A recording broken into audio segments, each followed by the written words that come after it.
I'd like to know how you're going to vote on Tuesday. Do you know? Well, I'm still reviewing the bill. I voted for the bill as it passed out of the House, but so far, I like most of what I see in this bill. The tax code is far too complex. It's over 70,000 pages long.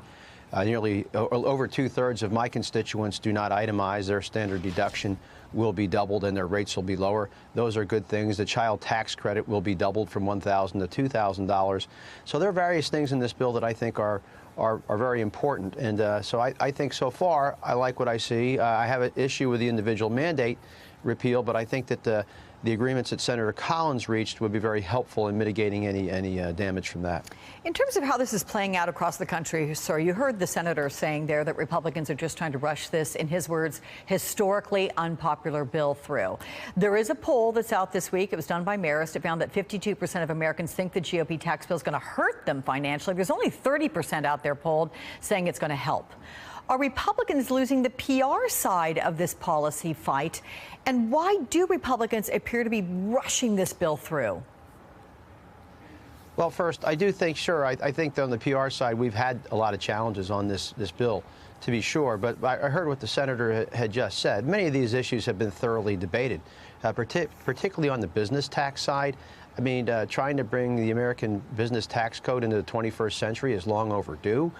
Taking the tax rate down to 21%, it just brings us to the level of the other major developed countries in this world, moving to a territorial tax system and allowing for the repatriation of American money. This has been thoroughly debated for years, doubling the standard deduction, lowering rates for most individuals, again, providing for greater simplification for most Americans who do not itemize. And that's the case in my congressional district. I do believe that this bill will be very beneficial to them.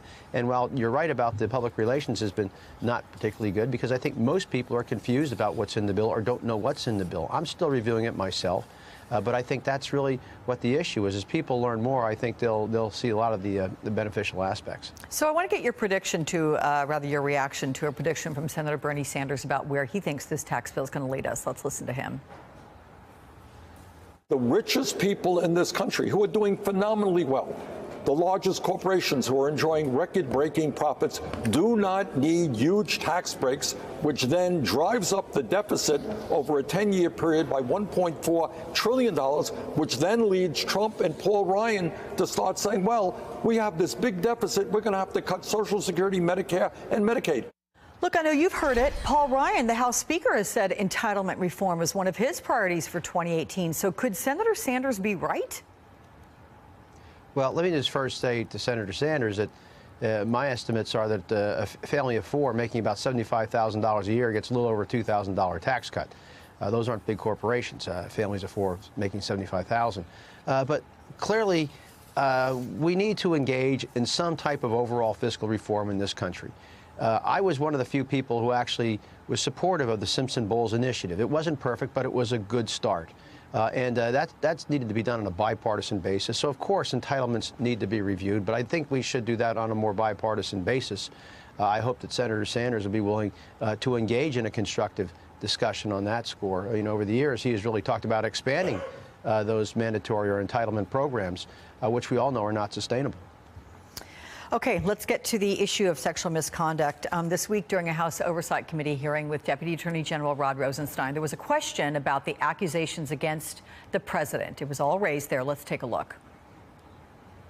Mr. Rosenstein, I see you as a law enforcement officer, and I value your opinion on these matters. Would it be appropriate for you to investigate these and other allegations of assault and unwanted sexual advances by the President of the United States? Congressman, I am happy to take any questions regarding oversight of the Department of Justice. With regard to that matter, any other allegation that you think warrants investigation, I would invite you to submit the evidence, and the department will review it if you believe there's a federal crime. Given the vast number of accusations against men and occasionally a woman across the country, what do you think should happen with the accusations against our president?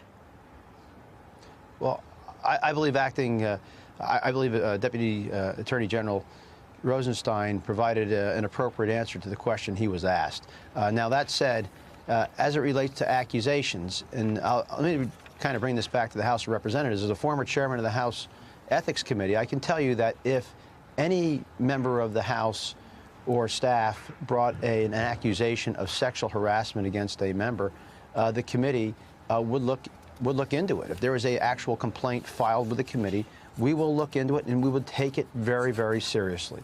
I suspect that would be the same situation down at the executive branch, as Mr. Rosenstein had said, that if there is evidence, somebody really brings a complaint to the Justice Department, I suspect they'd look at it, but you'd have to take it up with them. But on the House side, I can tell you, when I was chairman, we took every charge seriously of any type of hostile work environment, discrimination, et cetera.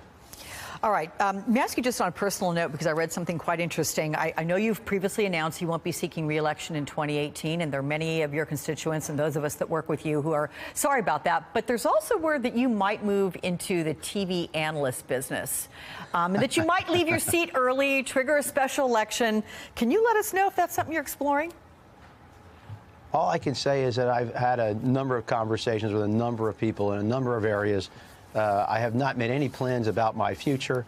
I have some ideas, but I don't have any specific plans, no definitive plans. All I'm really doing right now is serving the people of the 15th Congressional District of Pennsylvania. I've been really busy just dealing with, the appropriations matters, tax reforms, budget agreements. I've been up to my eyes in the VA, and that's where I'm focused right now. I'm planning on serving, but, I'm talking to people, and if my plans change, I'll let everybody know. But I kind of like what you do. It's kind of fun to do the work we do from time to time.